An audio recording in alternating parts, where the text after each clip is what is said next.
The last few talks we've had have been about, as I say, the more challenging aspects of this Dharma. Beginning with, we started looking at the teaching of the Buddha, the first teachings that he gave after his enlightenment.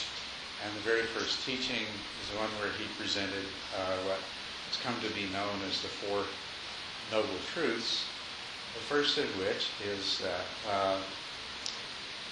the nature of life is that it is unsatisfactory. And that's a difficult one to take. That's a challenge. It's a challenge to accept. But it's absolutely essential that we do. Because as long as we're trapped by the illusion that somehow we can make ourselves happy through the things of this world, we're setting ourselves up for disappointment, frustration, suffering, and unhappiness. And one of the important things that truth makes us aware of is the distinction between pain and suffering. And if we can understand that they're not the same, then we can entertain the possibility that it really is true that while pain is inevitable in a human existence, that suffering is not. The suffering is something that we can choose not to have. And so, although you may often hear that the first of these truths stated as life is suffering, the other part of it is that, but it doesn't have to be. If we can come to understand, first of all, the nature of suffering, secondly, the cause of suffering, and third, the cessation of suffering. And the cause of suffering is craving that manifests as desire and aversion. And and that comes directly out of that belief that I can make myself happy by manipulating this world, and getting some things and having some situations and experiences. And that's one of the things that we have to get over. But we are driven, we are compelled by this innate, instinctive impulse to desire and to aversion. Not because it works in terms of satisfying our individual needs, but rather that as far as being organisms that need to survive and reproduce in the world, it works on average when enough of us act out of it. So it's something that we need to overcome. But overcoming it is not as simple as understanding that it is at the root of our problems. Because desire and aversion, in turn, are rooted in a profound ignorance about the way things really are. Our minds cause us to see and understand things in a way that just really isn't accurate. And of that ignorance, the most difficult ignorance to overcome is the illusion involving the self. And we have talked about that quite a bit. And this is not a welcome idea for anyone, that the self is an illusion. And so we talked about, and we will talk more about some of the practices that help us come to penetrate that illusion. And of course the problem is that on the one hand, because our human minds, the way they work, creates this sense of self, and we experience everything that we experience from the vantage of the self that we believe that we are.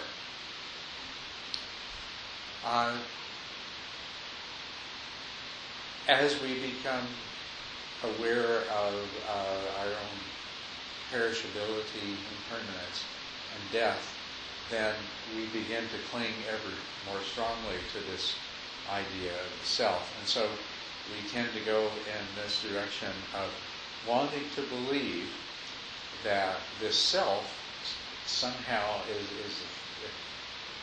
exists separate and apart from this body that's going to die. And so that's one result of the illusion of self. The other is that if we decide to be tough realists and look at it, and if we start to follow some of these practices, of course it's going to bring us to the same kinds of awareness that indeed there is no soul, no enduring self, this thing that we wish that we really were, something that is apart from our body and mind, that doesn't exist. And then we start to go in the other direction, and we feel like, oh, this self that I am, because our minds just make us feel like we're a self, and think we're a self. So the interpretation is, oh, this self is not permanent and eternal. Instead, it's going to be annihilated when the body dies. And that's very unattractive as well. So when we come across this teaching, well, we don't really want to hear that self is an illusion, because we've been cherishing this sense of self that we have our entire lives, and more than anything else, we want to find out that it is permanent and eternal, and somehow is going to become totally happy, permanently abiding in some kind of bliss.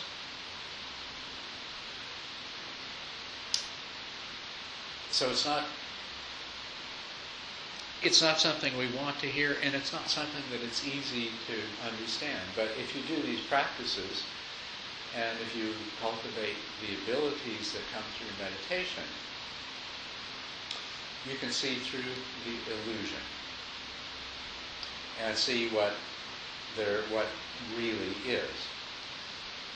And what really is neither one of these beliefs, either that I am the self, but I am the self that's going to be annihilated when I die, nor the illusion that I am this permanent and eternal self, and when this body dies, I'll somehow go on, be reborn, go to heaven, blah, blah, blah, whatever myth that we want to associate with it. But we can see beyond that and see what really is. And that's the problem, seeing what really is. And what really is, why can't we see it? It's there all the time. It's because our mind is constantly generating and regenerating the illusion that keeps us from seeing. William Blake said that if the doors of perception could be cleansed, then what appears would be what really is, which is infinite. I may not have quoted that quite correctly, but that is. And what he says is very true. And what we are after is something that is far superior to any of the delusions that we might cling to, and far more satisfying. You see, with the first truth that life is dissatisfactory and is filled with suffering, the subtitle being, but it doesn't have to be, what Buddha always replied when somebody asked, what he taught. He said, I teach suffering and the end of suffering. So the opposite of suffering, that's what we want. And what the Buddha had to say about that: when lust, hate, and delusion are abandoned, a man does not choose for his own affliction, or for others' affliction, or for the affliction of both. In that way, there comes to be extinction here and now, without delay, inviting inspection, onward leading, and experienceable by the wise. So we're talking about an extinction of suffering and the causes of suffering. The word nirvana or nibbana means the extinction of craving. That's what it refers to. And it is through the extinction of craving that we are able to experience the ultimate truth, which is liberating.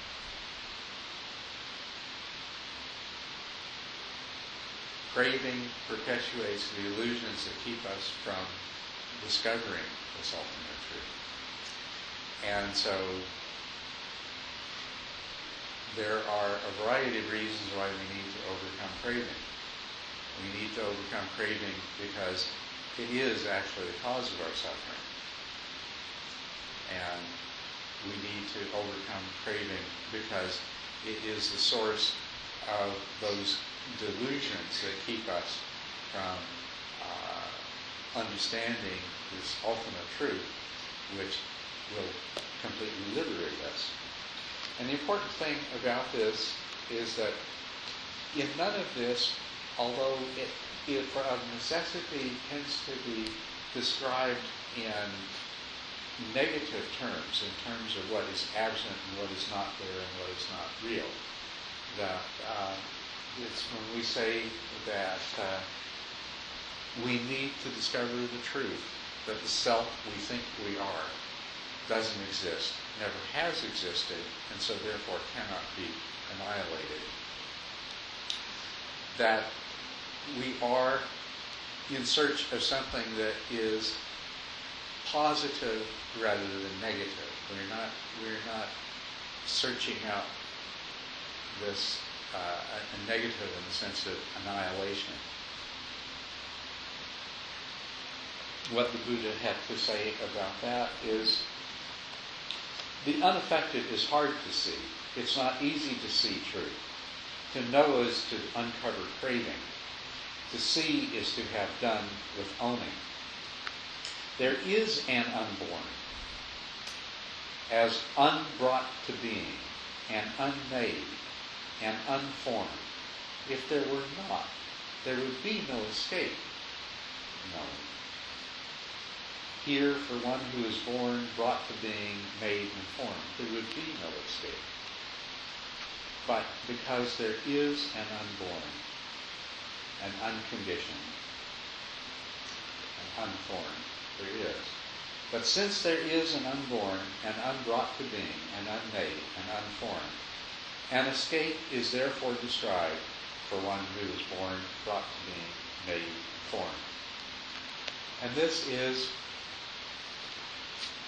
the understanding of this truth that liberates us from the illusion and frees us from the trap that we find ourselves in because of our biological, evolutionary nature of being beings with a particular kind of mind, a particular kind of inclination, and so that illusion is there. I mean, this desire and aversion is not there by accident, and it's not because we were bad kids in a previous lifetime.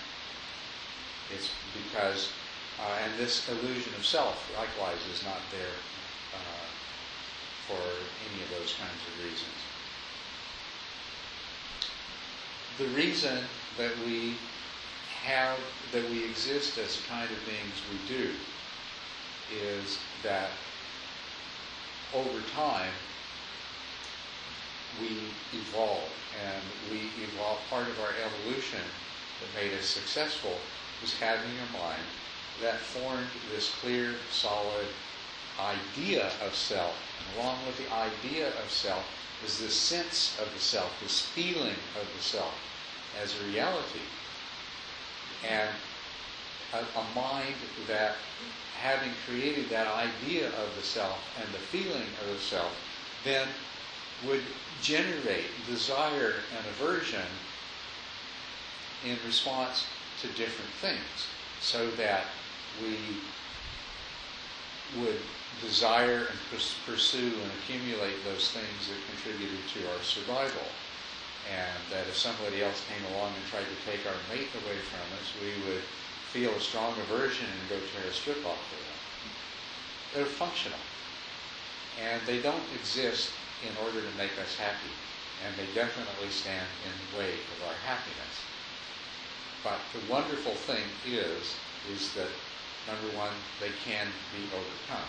So, just as biological entities that have a mechanism in our brain and mind that selfs, that creates the idea of a self, and as an entity that has mechanisms in our mind that propel us forward and motivate us through desire and aversion, the fact that that can be overcome, that is wonderful news. But as thinking beings, and having the kind of intelligence and perception that we do, that would be good. I mean, why can't I just be happy? Why can't everybody just be happy? Well, if we can get over that false belief in self and cease to be driven by desire and aversion, be free from suffering and therefore experience contentment and happiness, that's a good thing in itself. That is a reward. Absolutely. No question. But there is a part of us that wants to know, that seeks truth, that will say, you know, if you can have this happiness, there's a part of you that's still going to say, well, all this happiness is really good, and I don't have near as much dissatisfaction as I used to, but there's still a sort of existential lie. And what is truth? And you know, we are called Homo sapiens, and the sapiens part of that means that we what is most characteristic of us is this thirst for understanding and knowledge and putting that knowledge to use. So we still have that. And so what is offered in this path goes beyond that. When the doors of perception are cleansed, we see what really is. And what is infinite, it is perfect, and it is perfectly satisfying. I'm sure that you are familiar with the idea that we're all one, and the appeal of that idea. But that is an attempt by mystics and saints and enlightened beings over our history to try to explain what this ultimate truth is about. It is about non-separateness. The truth of non-self is not the loss of me. It is the loss of the separation. The separateness is what we lose. And the self that we cling to, it really is an illusion. And you will discover that and experience it yourself. In your meditation, if you look, you will find that self is not what it seems to be. It is a concept. It is a mental construct. It is something created by mind, fabricated by mind, conceptually. And the other aspect of it is that it is a feeling, a sense of separateness. A sense of separateness. And that's what selfhood is all about, is separateness. And everything else, once the separation is there, everything else starts to flow out of that separateness. And that's where our problems are. As long as you are attached to that sense of self, and as long as you believe in it, you are going to be vulnerable to suffering.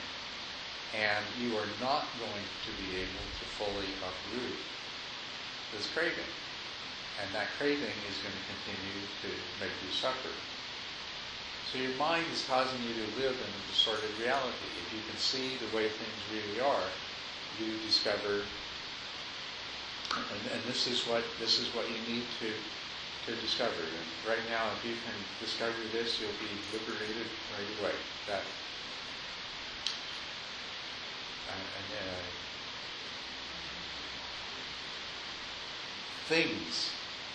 thingness is a fabrication of our minds.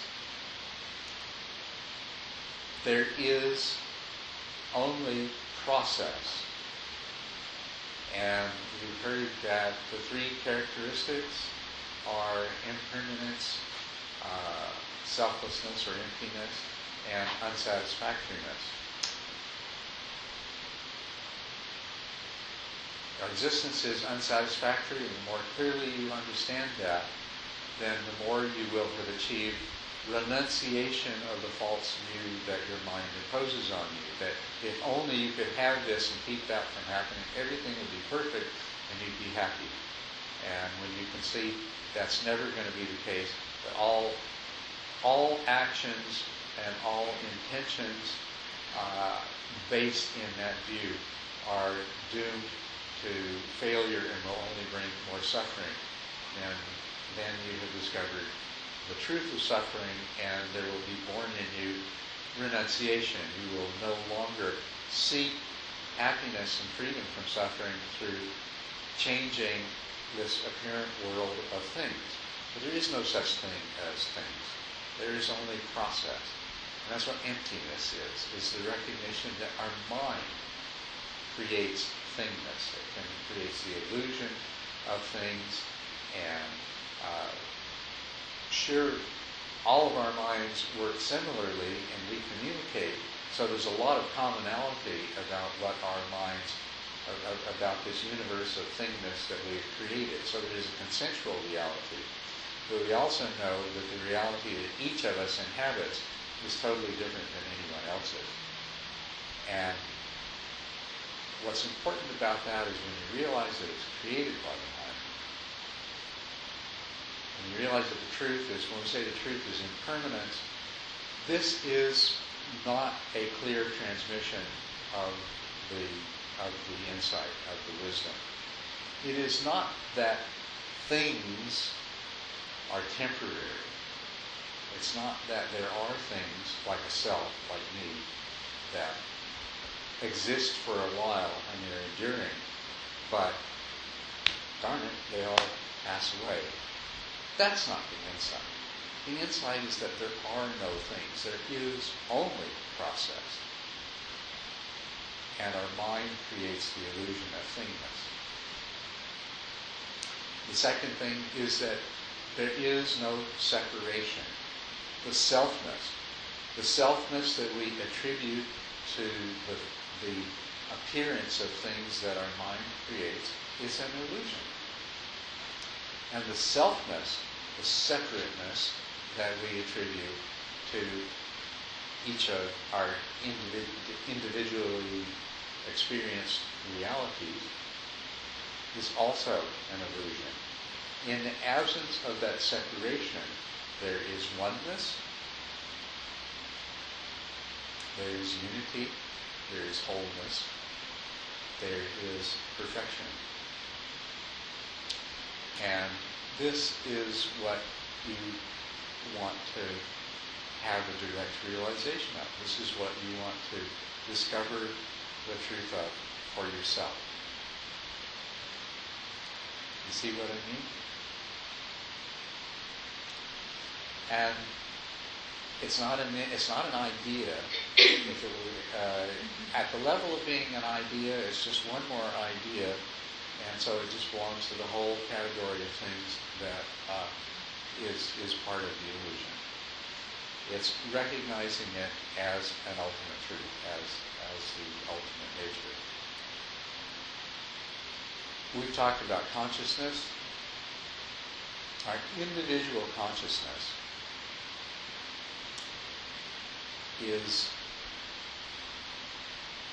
it also is an illusion.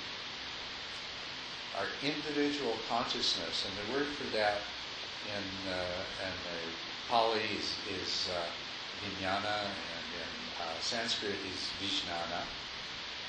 And the V means that it's dualistic, it's split, it's separate. And as separate, it's an illusion. It's false.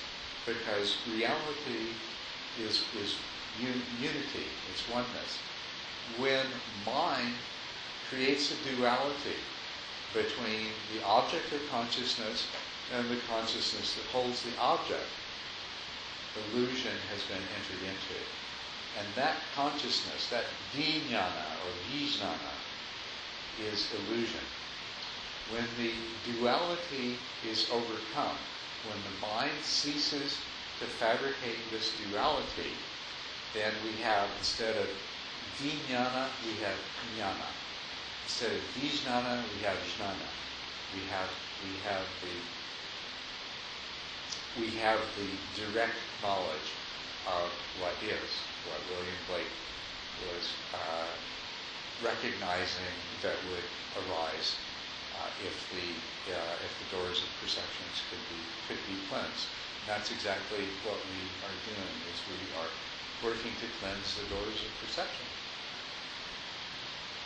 There's a part of your mind that, and I'm sure a part of your brain that corresponds to that its whole job is to keep constructing this illusion of self, and another related part of your mind and your brain, that its whole job is to take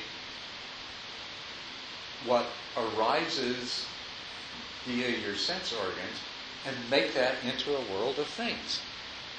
And so we believe that we are a separate self occupying a universe of independently existent things, and some of those things make us feel good and some of us make us feel bad.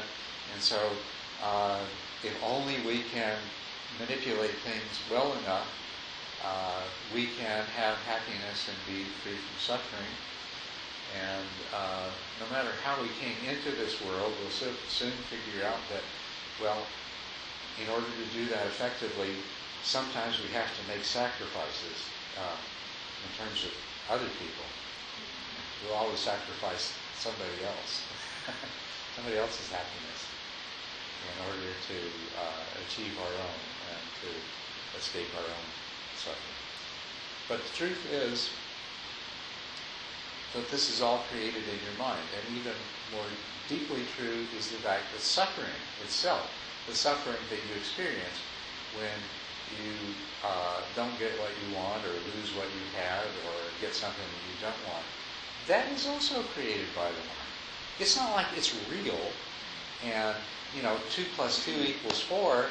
If I want this, I don't have that, therefore suffering is an inevitable consequence. No. There's another part of your mind and a part of your brain that says, oh, 2 + 2 = 4. We make suffering. It turns on. So let's flood the system with unhappiness, dissatisfaction. And so that's what we experience. Oh my goodness, I'm unhappy. I really have to change things. But the thing to change is inside. So your mind is no longer, so that part of your mind which has the job of creating the mental state of suffering whenever it adds up the prevailing conditions and comes up with a particular answer. You could sort of think of it as a little mini adding machine, and it adds it up, and if it doesn't come to 0, it's got to be plus 1 or 10 or 5,000, or minus 2 or 6 or 83 or something like that. And depending on whether it's plus or minus, there's happiness or there's unhappiness. That's all that's going on. The happiness and unhappiness are being generated to compel you to go out and do, or not do. Their emotions and their purpose is to create motion, movement, so that you go and get things. And you get the things that you are programmed to get pleasure from. You know, but in a more natural world than the one that we live in modern society, that would be things that taste good. They're good for you, you know, and the more yummy they are for you, the more they're going to obtaining them is going to assure your survival. And of course, Mother Nature is not that concerned with you as an individual, but definitely the continuation of the species. So you get a lot of happiness and satisfaction out of all of those things, subtle and not so subtle, that have to do with reproduction, right? Yeah. Yes. Culadasa, if you would, I would love to have you put the spotlight, if you would, on this word process. It seems to be absolutely key and core. In one of my meditations very recently, I was outside, and there were all the morning sounds, the birds, the traffic, a neighbor's door closing, you know, and all the different kind of birds. And as I just listened, it's like the form dropped away. And all it was a movement. And it struck me at the time, the word process came to mind, because there was this complete movement without form, never ending, eternal. So could you speak a little bit more about this process? Yes, Pam. So you just want me to say more about process? Yeah. Because it wasn't a more specific question than that. Just no, I mean it's huge and yet it's specific. It seems yeah. there seems to be a duality there too. Well, you see, another thing about the way our minds are is that we can't help but perceive things in terms of space and time. And although we can have experiences that liberate us from the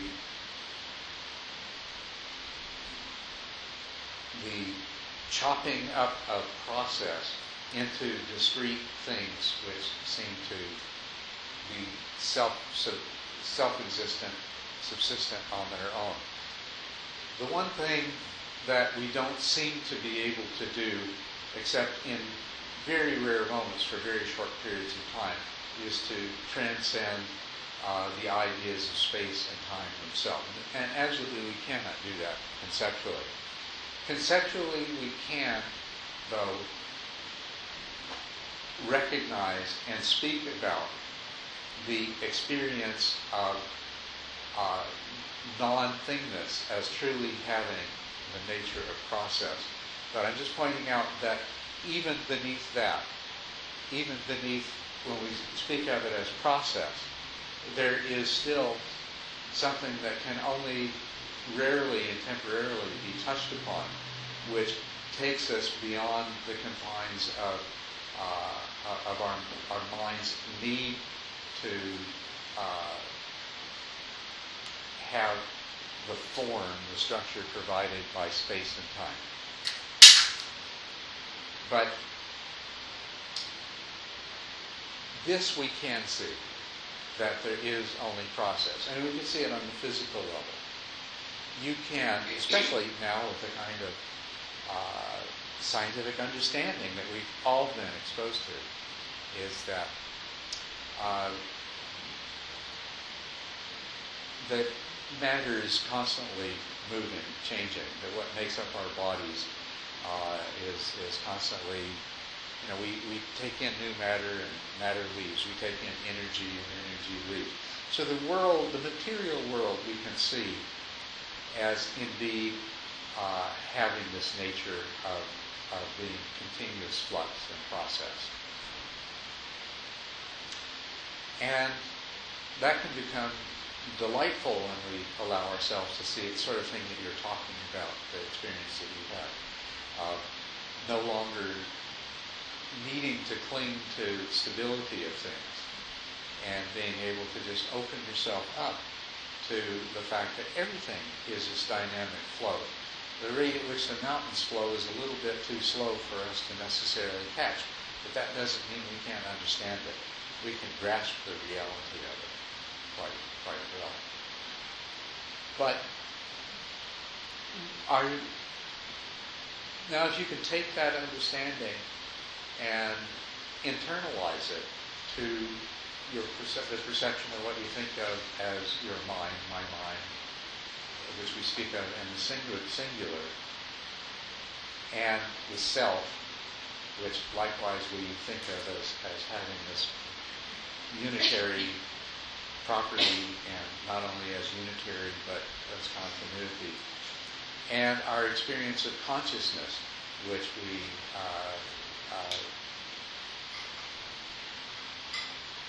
tend to attach to as sort of the last stronghold of this abiding self.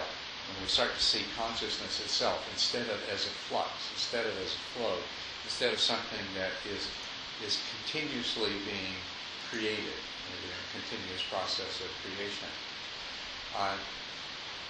If you can carry that understanding of process and flow internally and see how it applies to mind itself and consciousness, and this is all very, very doable. When you meditate, a lot of the problems that we talked about before we sat come from thinking of the mind as a single entity, and it's not. It's many different entities, and none of those entities is substantial. They're all processes. They're not things, they're processes. They're constantly changing. But in your meditation, if you only open yourself up to it, you start to recognize that. And you can come to that place of seeing that there is only process. In meditation, you have experiences where sensation, you discover that sensation is something that is more of a quality of a vibration than a thing. And the closer you look, the more it dissolves into a very fine, effervescent, constantly changing pattern of energy. That's the process that we're talking about. That, in fact, is what our minds make the world out of. Our minds take the particular patterns, the repeating patterns in that flux of sensation, and grasp onto them, and identify them as concepts, and make them into things, and then add all these concepts together to make bigger things, and before we know it, we've got a whole universe created in our mind.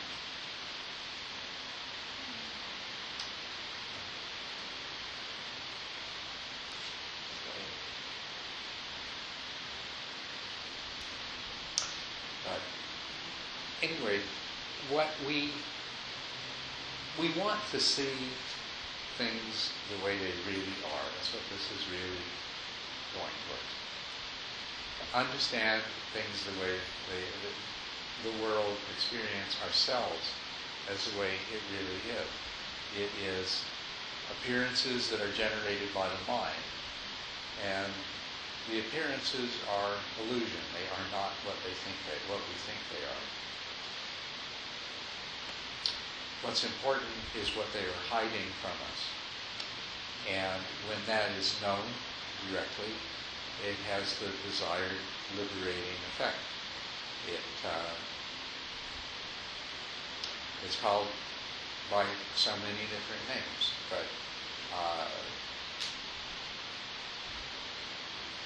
no matter what it's called by, and no matter what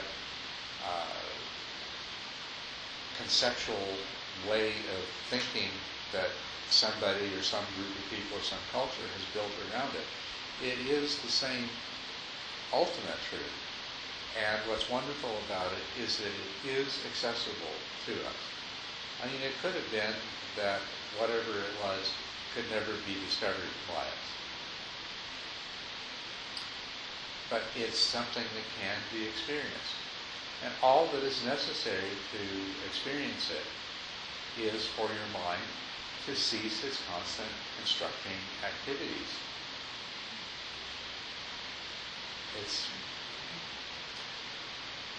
But your mind won't do that until you've created the right conditions. And you have to create the right conditions.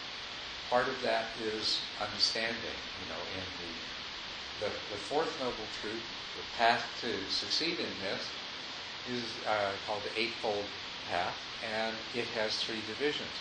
One of those is the division called wisdom, understanding. It's developing right view and right understanding. So that has to be accomplished. Another division is the division of virtue. We have to practice virtue. We have to work on ourselves. We have to change the way this mind is functioning on its daily basis as an important part of creating the conditions to have an awareness of ultimate truth. Right? And the third division is meditation. We have to train the mind so that we can have the experience of the truth that we're talking about.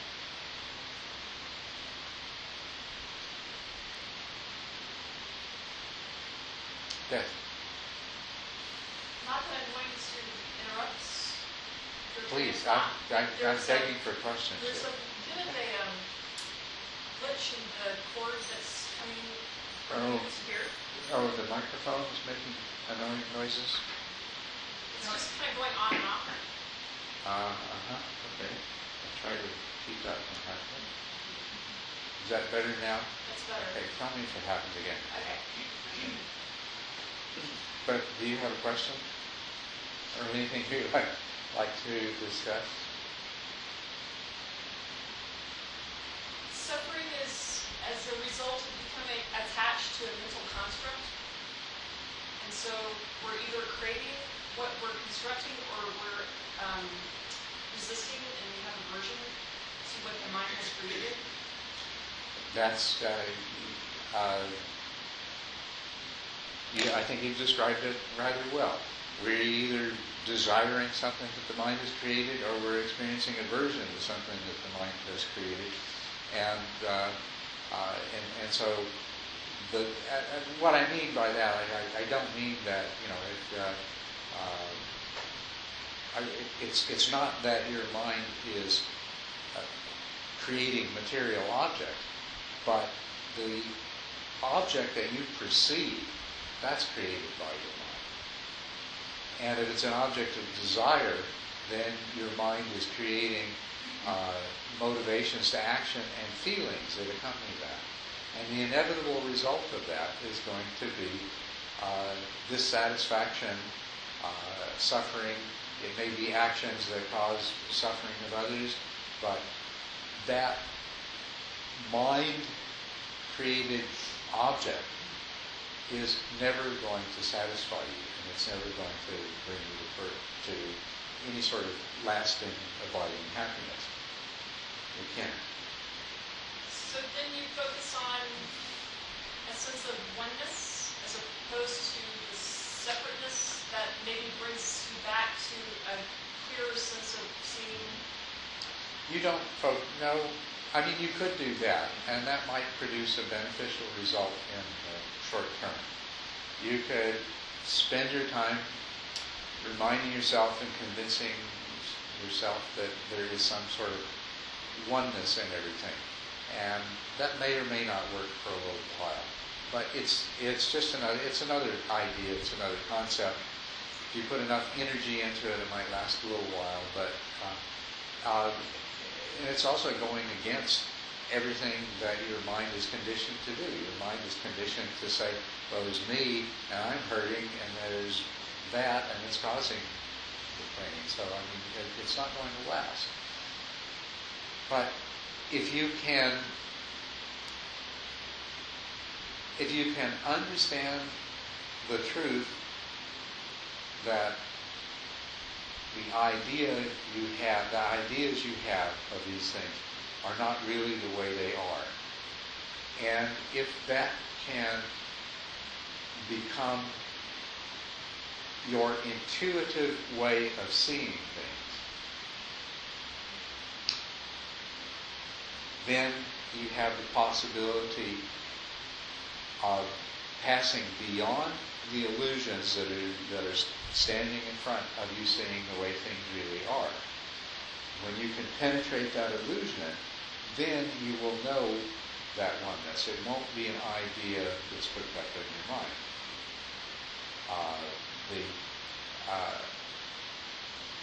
It will be a reality which your mind will subsequently try to assimilate and understand. One of the things that's interesting about having that experience is that it permanently changes the way your mind works. You can intellectually understand the emptiness of things. And I don't know how much time you spent perhaps thinking about this, but we can all, without too much trouble, come to that place of understanding that, well, yes, whatever might be outside of my mind, I can never really know what it is. All I can know is the perceptions that my mind has, that my mind generates as a result of the sensations that I experience. And if you know a little bit about modern science, you know that those sensations it's not even that color and heat and cold and things like that really exist out there. They don't.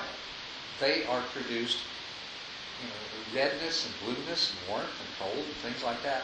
That's all created by your brain, or let's say your mind. So you can come to realize that, well, whatever there may be outside of my mind, it is essentially unknowable, because all I have is the perceptions that are generated by my mind in response to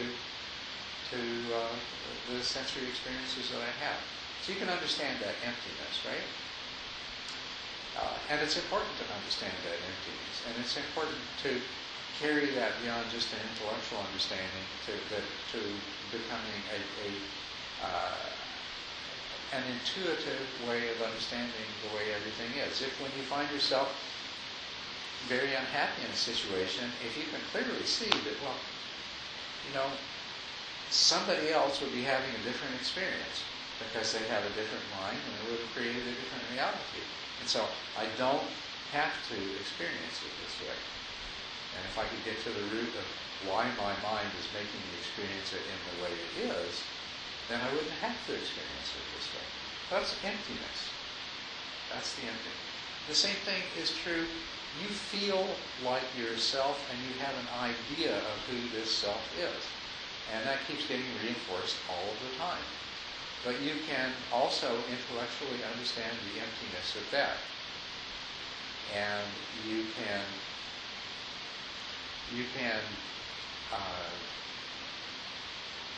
cultivate the recognition of that.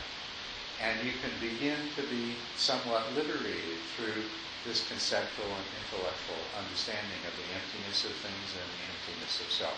It makes you much less attached to things in the way that you were before, and much less vulnerable to being compulsively driven by desires and aversions. And that's good. As you keep moving in that direction, you develop more and more equanimity. The more equanimity you have, the less attachment you have. The less attachment you have, the more equanimity you have. The more you can understand the ultimate dissatisfactoriness of the pursuit of these illusions that are created by your mind, the more equanimity that you'll have.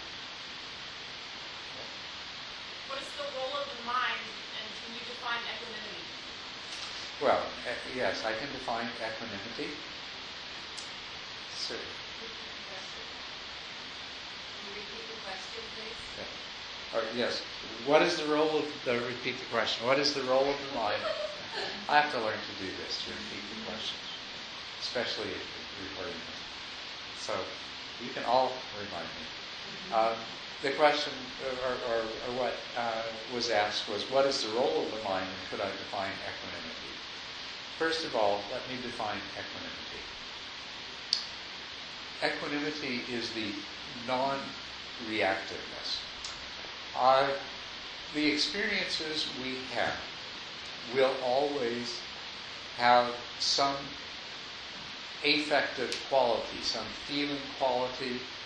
There'll be some element of pleasantness or unpleasantness, or perhaps neutrality. But this is inevitable. Normally, the mind reacts to that which produces a feeling of pleasantness. We want more of it. We desire it. We are attached to it.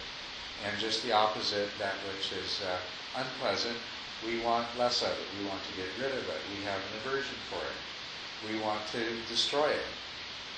We want to make it go away.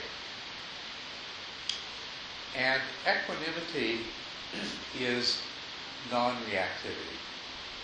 It's non-attachment. It's non-desiring. It's non-aversion. So, the less strongly your mind reacts to pleasurable experiences, it means you have more equanimity. The less strongly it reacts to unpleasant experiences, the more equanimity you have. It is acceptance. It is acceptance of what is. It doesn't mean that you can't recognize that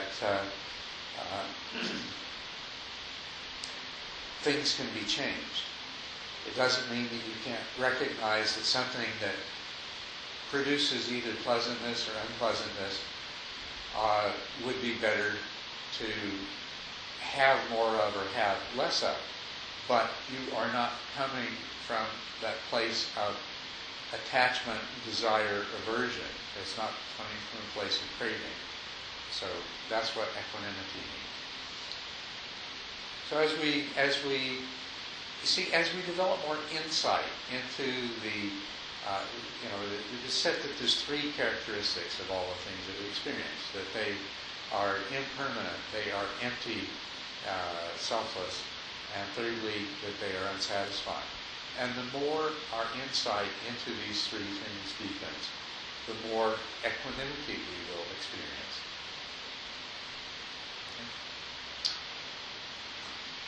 The role of the mind is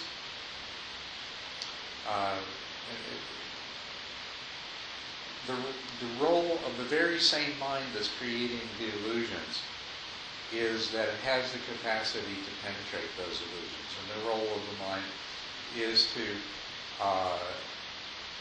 penetrate its own illusions and ultimately, at least for a brief time, to cease creating those illusions, so that you have the opportunity to see things as they truly are.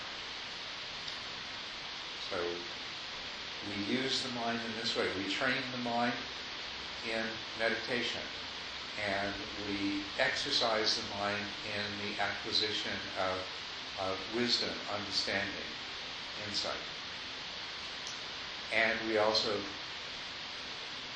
realize that whatever the mind does in any particular moment is the result of the past conditioning.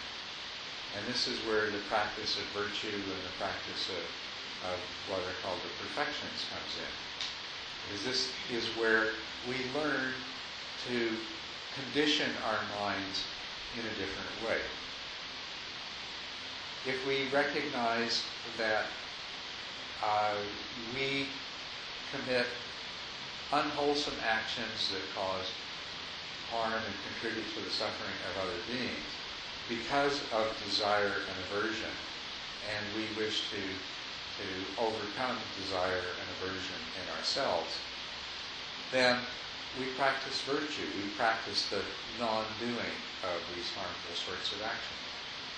We practice non-harming and non-killing. We practice refraining from false speech, harsh speech, divisive speech, and idle speech. We refrain from all the various sorts of unwholesome activity, whether it's sexual activity, stealing things, taking things that aren't ours, taking advantage of other people, so on and so forth. As we practice those restraints in our behavior, then they allow us to start modifying the nature of the way that our mind functions, and so that we have a mind. If we exercise this in the present, in the future, we have a mind that is not so compulsively controlled by those factors.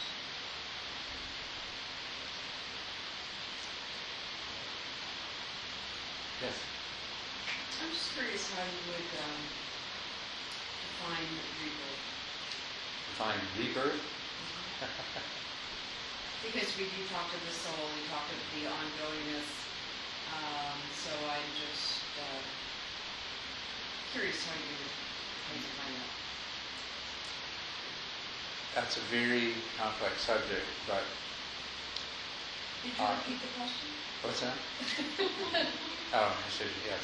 How did you ask how I would define rebirth? Yeah. Okay.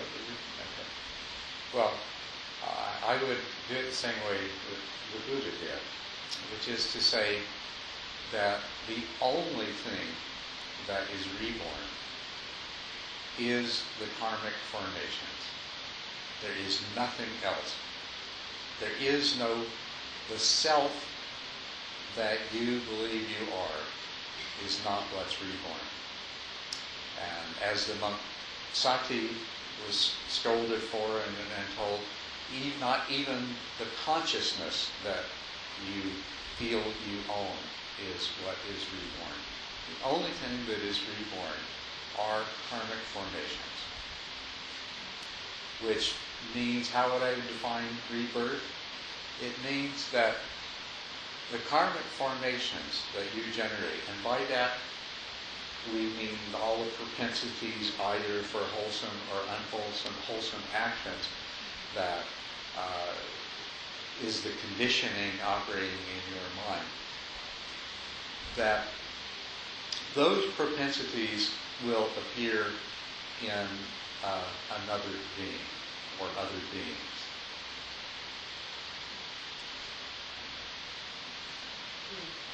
So, unless you sever, by becoming an awakened being, you sever that process. But if you don't, then you will pass your karmic propensities on to be inherited by some other being. And that's what they'll be stuck with.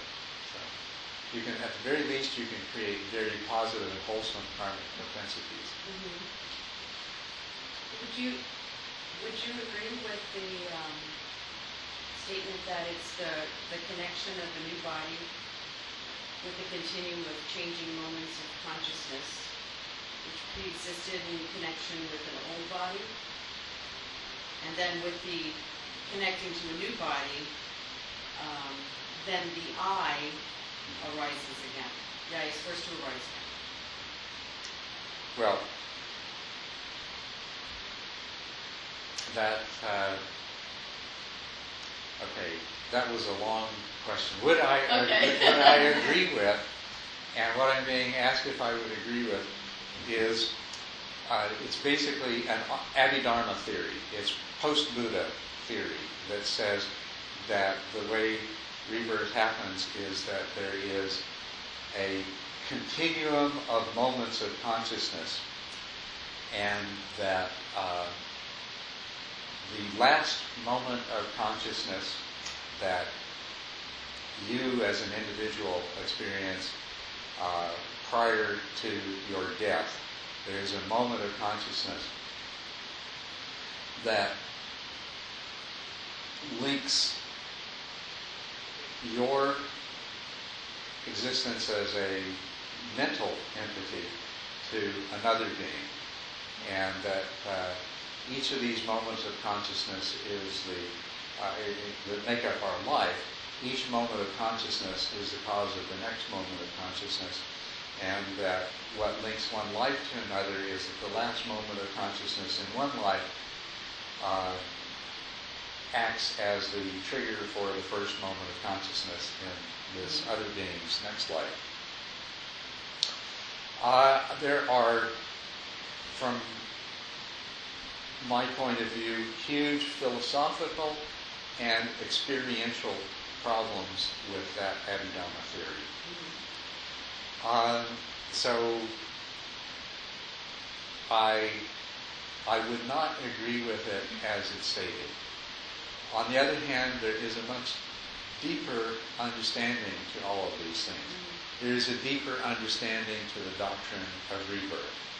There is a deeper understanding to what we mean by karmic propensities that continue on. Now, if I can describe that very briefly, and it has to be briefly because we just have a limited amount of time, but ultimately I'd like to have you all have your own experience and realization of this. When we speak of oneness, then it makes no longer any sense to speak of me as an individual and some other individual that's being reborn later on. The separateness of those two is an illusion. That ultimate reality is the total interconnectedness, the emptiness, and the emptiness and the unity translates in terms of the kind of conceptual formations that we can use in a talk like this into being total interconnectedness. So the consciousness that brings anything into being is not the individual consciousness. It is the universal consciousness. It's the consciousness that partakes directly of the quality of oneness that we're talking about. What happens in you as an individual, each of us as an individual, and in future individuals after you have died, after we have died, thinking in terms of future time. There will be this process of individuation. There will be another person who experiences himself as an I, and who comes into this world with karmic propensities. Amongst those karmic propensities are the very fundamental ones of the desire and the aversion and the attachment to the idea of self that we talked about. But then there's all the much more subtle add-ons that we've developed. Those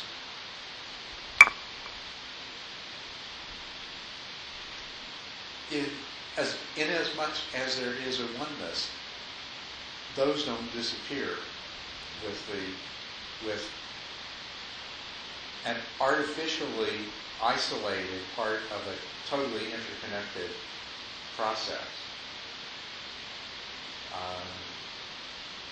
Nothing that constitutes a wave in the ocean ceases to exist with the wave. It merely continues in a different form as a part of the ocean. If in a river flowing downhill, it forms a whirlpool and an eddy, that's a process. The only thing that it has is the temporary pattern that makes it appear as an object for a period of time. And that's a pattern of energy. And that energy, when the whirlpool dissipates, doesn't cease to exist. It doesn't disappear. It only is transformed. And it may very well show up as another whirlpool a little further down the river. Have you ever watched water flowing? That happens. It's a whirlpool and disappears, and then another one shows up. And this keeps happening over and over. That would be a closer approximation, intellectually to what rebirth is than this idea that somewhere hidden in this mass of body and mind is something that is going to go on and something I can cling to, because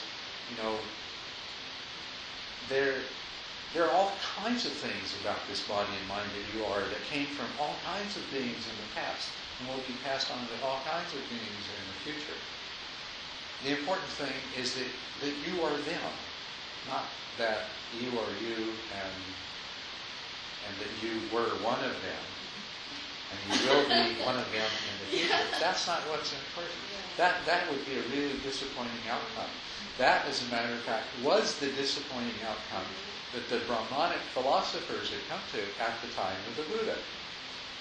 They had this view of reincarnation. And here we are, we get born over and over and over again. And at first that sounds good. Well, death's not the end of it. I get to have another shot at it. But then every birth means a death. And so there was this idea, the realization that rebirth means re-death.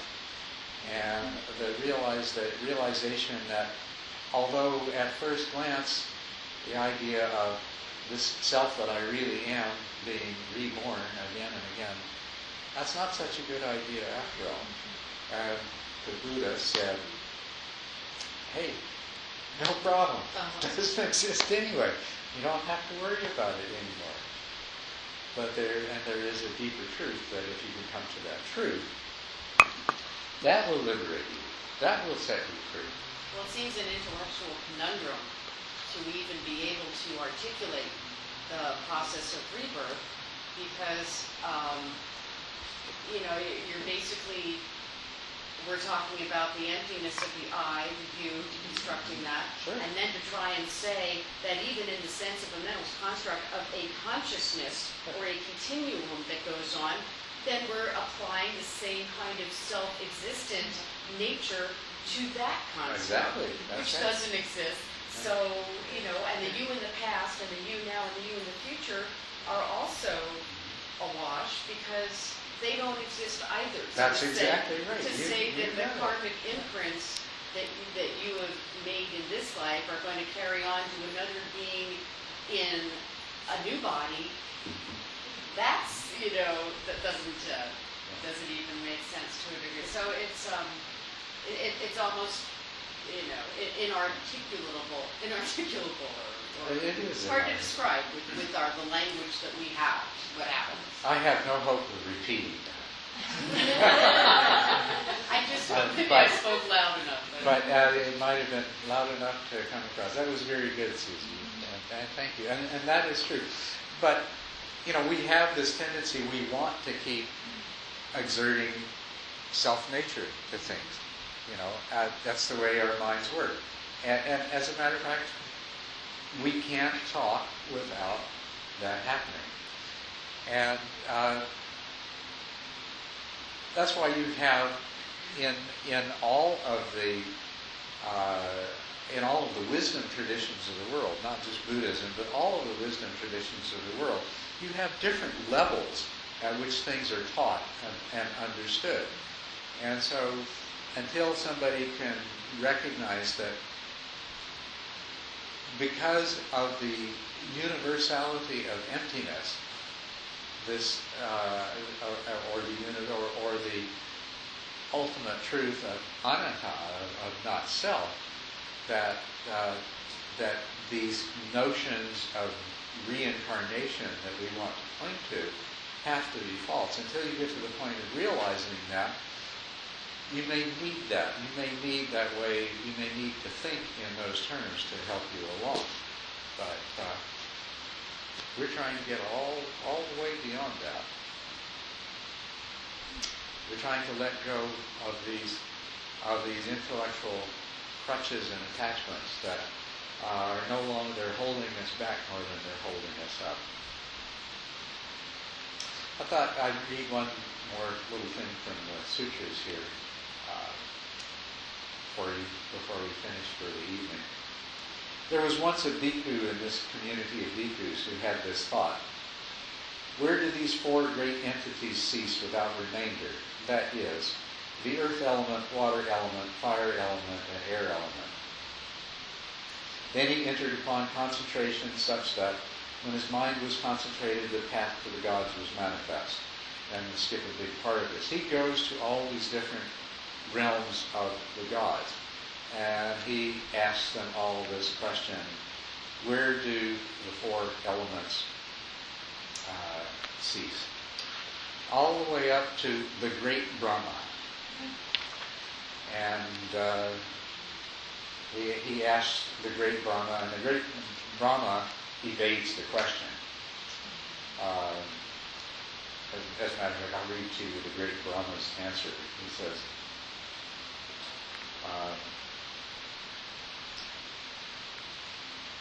Bhikkhu, I am Brahma, the great Brahma, the transcendent being, untranscended, sure-sighted, wielder of mastery, Lord Maker and Creator, Most High, Providence, Master of those that are and ever can be.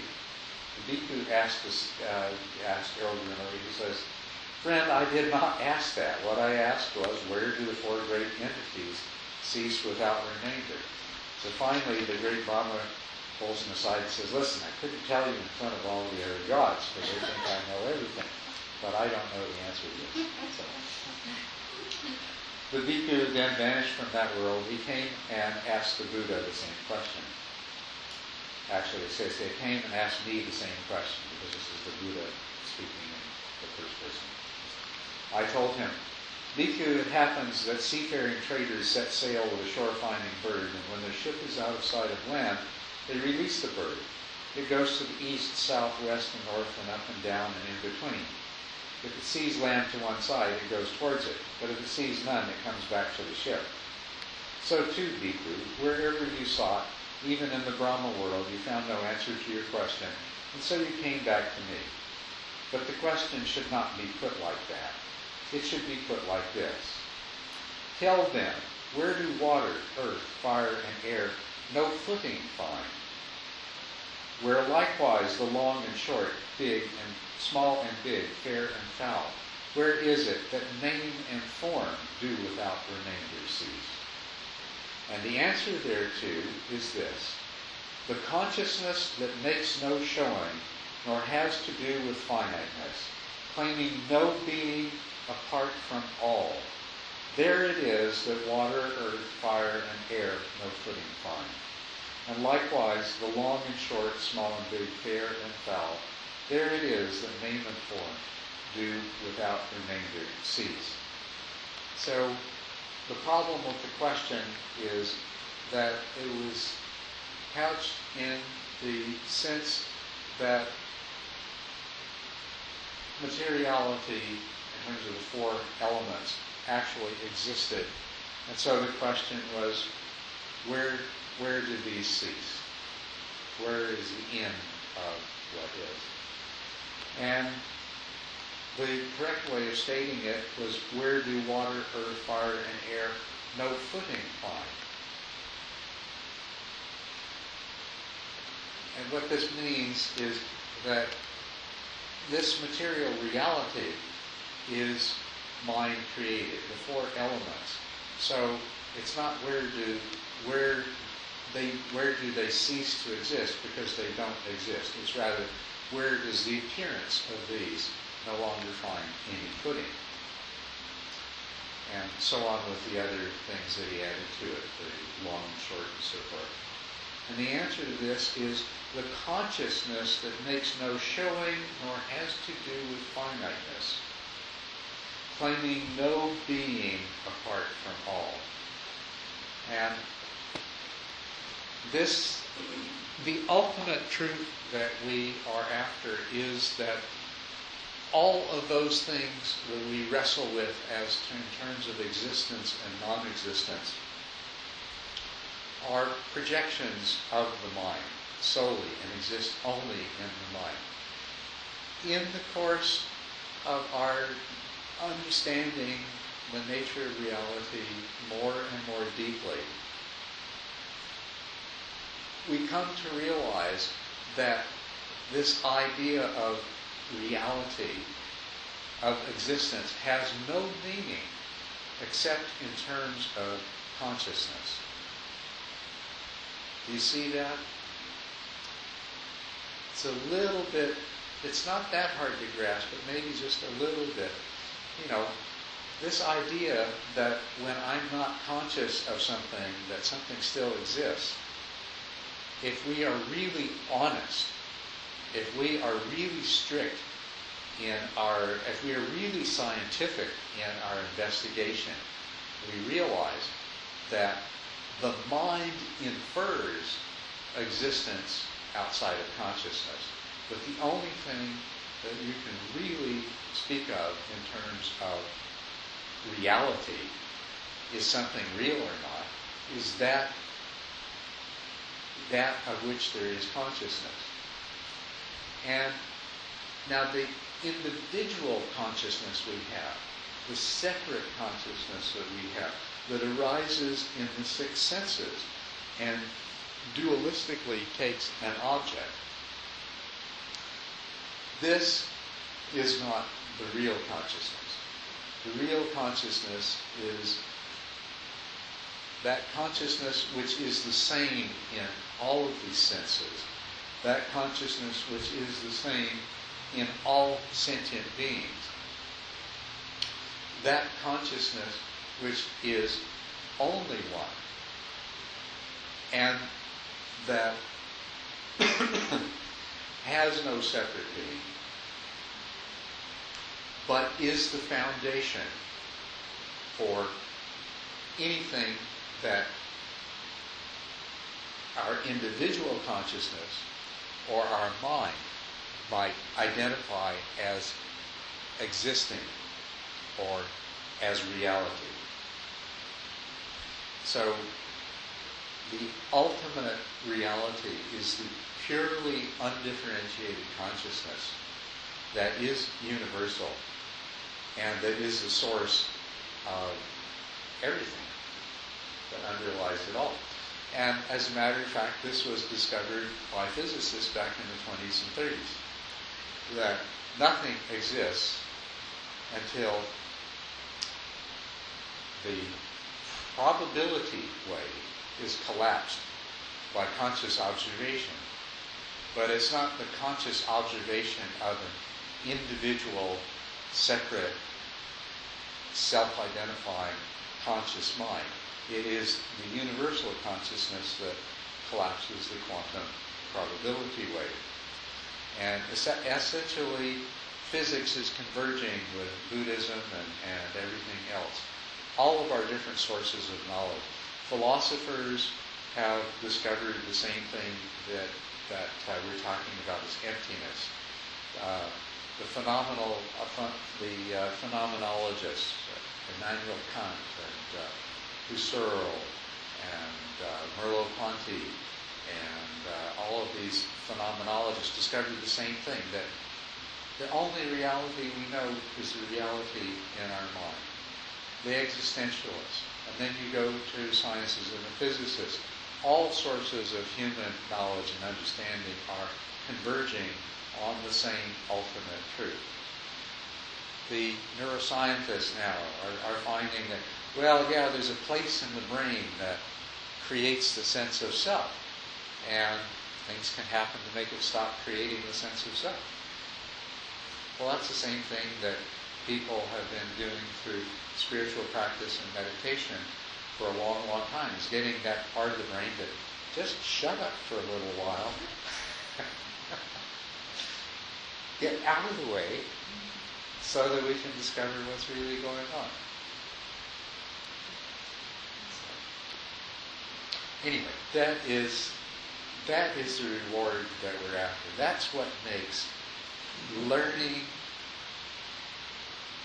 learning the truth of non-self worth doing, and to overcome all our fear that we're going to lose something so precious when we discover that there really is no self.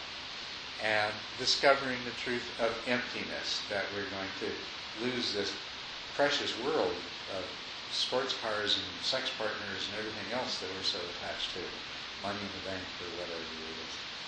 You know, it's really worth it. If you get beyond that, you come to the place of not just the end of suffering, but of the wisdom that transcends all of the possible causes of suffering.